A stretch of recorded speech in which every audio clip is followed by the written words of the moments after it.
नीचे बैठ जाओ, नीचे भैया आपण पाहू शकतो वर जो आहे तो हा बिबट या ठिकाणी नीचे बैठ जाओ, नीचे बैठ जाओ। दुसऱ्या बाजूला जो आहे तो डॉट जो आहे तो या बिबटला लागलेला आहे आणि तो वर चढून बाहेर निघण्याचा प्रयत्न जो आहे तो बिबट या ठिकाणी करतोय। दुसऱ्या बाजूच्या पायाला जो आहे तो या बिबटला डॉट जो आहे तो या ठिकाणी लागलेला आहे।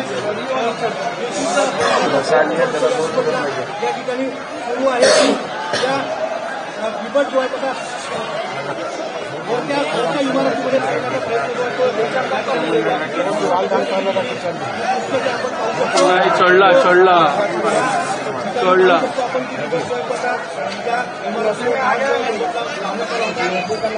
इमारतीच्या वर जो आहे तो त्यामध्ये बाहेर जो आहे तो या ठिकाणी